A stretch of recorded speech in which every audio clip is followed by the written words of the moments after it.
Iran अब जिस तरह की मिसाइलों से इजराइल के शहरों पर हमले कर रहा है, उसकी कल्पना न तो इजराइल ने की थी और न ही अमेरिका ने। हालात ये हो गए हैं कि ईरान के जबरदस्त पलटवार से रूस और चीन का भी जोश हाई हो चुका है। दोनों ने ही अमेरिका और इजराइल को सीधी धमकी दे डाली है कि अगर ईरान के परमाणु ठिकानों पर हमले नहीं रोके गए तो फिर जंग बेहद विनाशक हो जाएगी।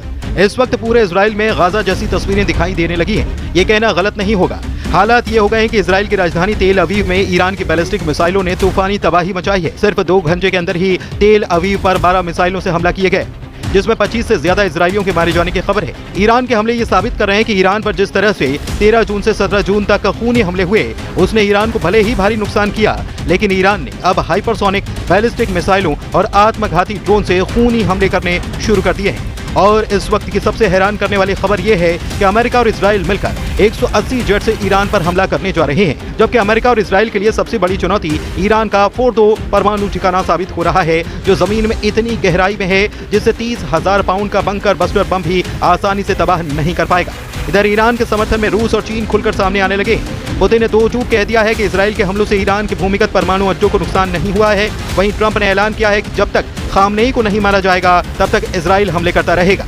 इजरायली हमले बेशक ईरान के लिए काल साबित हो रहे हों, लेकिन ऐसा बिल्कुल भी नहीं लग रहा कि ईरान के 20 टॉप कमांडर, 4 टॉप परमाणु वैज्ञानिकों के मरने के बावजूद ईरान के तेवर ढीले पड़े। पिछले 8 घंटे में इजराइल ने ईरान में अराक हैवी वाटर रिएक्टर पर हमला कर दिया। कुछ घंटे पहले ही इजरायली सेना यानी कि आईडीएफ ने अराक और खुंदाब शहर के लोगों को इलाका खाली करने की चेतावनी दी थी। अराक में हैवी वाटर रिएक्टर है। ये फैसिलिटी ईरान के न्यूक्लियर प्रोग्राम का एक अहम हिस्सा है। इसके साथ ही अराक में बड़े पैमाने पर हथियारों का उत्पादन होता है, जिसे इजराइल ने 40 जेट के हमलों से तबाह करने की कोशिश की है। अभी तक ईरान के नातांज परमाणु ठिकाने को तबाह करने का दावा किया गया है, लेकिन अचानक ईरान के समर्थन में रूस और चीन ने बयान देना शुरू कर दिया।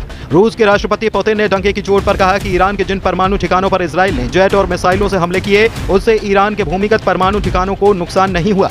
यानी कि रूसी राष्ट्रपति पुतिन अपने बयान से पूरी दुनिया को ये बता चुके हैं कि ईरान के भूमिगत परमाणु ठिकाने सुरक्षित हैं और इजराइल के हमले नाकाम साबित हो रहे हैं। यही कारण है कि राष्ट्रपति ट्रंप ईरान पर हमला करने से पहले 100 बार सोच रहे हैं। ट्रंप ने ईरान पर हमला करने के प्लान को मंजूरी तो दे दी, लेकिन उन्हें यकीन नहीं हो रहा कि अमेरिका और इजराइल मिलकर ईरान के फोर्डो परमाणु ठिकाने को तबाह कर पाएंगे, जो पहाड़ों के बीच में जमीन में सैकड़ों मीटर नीचे मौजूद है। अमेरिका को लगता है कि 30,000 पाउंड का बंकर बस्टर बम भी ईरान के भूमिगत फोर्डो परमाणु ठिकाने को तबाह नहीं कर पाएगा। एक्सियोस की रिपोर्ट के मुताबिक अमेरिकी राष्ट्रपति डोनाल्ड ट्रंप ने अपने सैन्य सलाहकारों से पूछा है कि क्या 30,000 पाउंड के बम ईरान के फोर्डो परमाणु संयंत्र को नष्ट कर पाएंगे।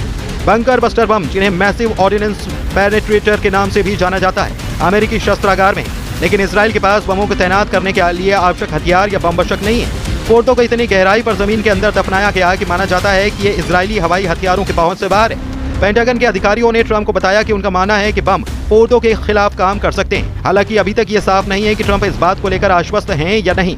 एक्सियोस की रिपोर्ट के मुताबिक 30,000 पाउंड के बमों का इस्तेमाल कभी भी वास्तविक युद्ध में नहीं किया गया, केवल परीक्षणों में किया गया। इजरायलियों ने अमेरिकी अधिकारियों से कहा है कि भले ही वे बमों से फोर्डो को नष्ट नहीं कर सकते, लेकिन वे ईरान को मिट्टी में मिला सकते हैं। उधर अमेरिका के राष्ट्रपति ट्रंप का दावा है कि उनकी वॉर रूम में मीटिंग हुई है। कुछ लोग इसे सिचुएशन रूम कहते हैं। हम लोग ये देख रहे हैं और समझ रहे हैं कि हम इसके बीच में, ये खतरनाक हालात है और मुझे इसे देखना पसंद नहीं है। मुझे इतनी सारी मौतें और विनाश देखना पसंद नहीं है। मौत यही वो चीज है जिसे मैं देखना पसंद नहीं करता। ईरानी समाचार एजेंसी इरना के मुताबिक सुबह हुई बमबारी में ईरान का मकसद आईडीएफ खुफिया हेडक्वार्टर और सोरोका अस्पताल के पास बने एक बेस को निशाना बनाना था। इसीलिए इजराइल के सोरोका अस्पताल पर ईरान ने हमला किया। ईरान ने सेंट्रल इजराइल में स्थित स्टॉक एक्सचेंज बिल्डिंग पर भी मिसाइल से हमला किया।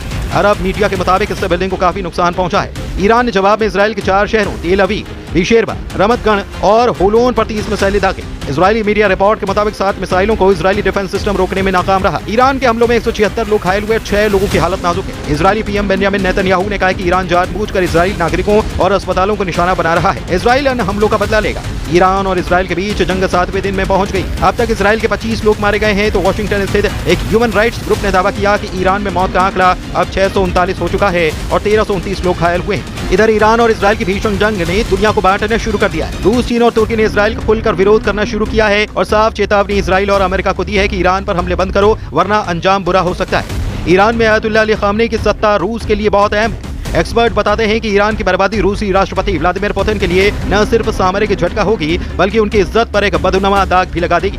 ईरान रूस का अहम आर्थिक और सैन्य साझेदार है। रूस ने ईरान में अरबों डॉलर का निवेश कर रखा है। खामनेई की सत्ता रूस को मध्य पूर्व में एक विश्वसनीय आधार प्रदान करती है। अमेरिका और उसके सहयोगियों के खिलाफ दोनों ने साझा मोर्चा बना रखा है।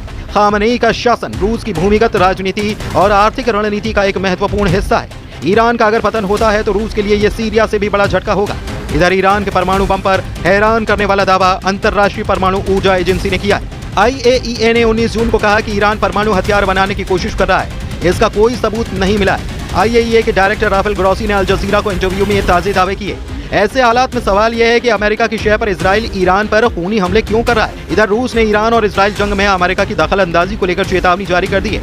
रूसी समाचार एजेंसी इंटरफैक्स के मुताबिक क्रेमलिन के प्रवक्ता दिमित्री पेस्कोव ने कहा है कि अगर अमेरिका ईरान और इजराइल के बीच चल रहे संघर्ष में दखल देगा तो इससे हालात और ज्यादा बिगड़ सकते हैं और तनाव खतरनाक स्तर पर पहुंच सकता है। इधर ईरान हमलों से तिल मिलाए इजराइल के रक्षा मंत्री इजराइल काट्स ने ईरान के सुप्रीम लीडर को मॉडर्न हिटलर कहा और कहा कि अब उनका अस्तित्व नहीं रह सकता। इजरायली सेना का लक्ष्य है कि वो इंसान अब नहीं बचना चाहिए और उसका अस्तित्व खत्म होना चाहिए। इजराइल काट्स ने कहा कि खामनेई जैसे तानाशाह जो ईरान जैसे देश का नेतृत्व करते हैं और जिन्होंने इजराइल के विनाश को अपना लक्ष्य बना रखा है, उसे इजराइल को खत्म करने के इस भयानक लक्ष्य को जारी रखने या पूरा होने की अनुमति नहीं दी जा सकती।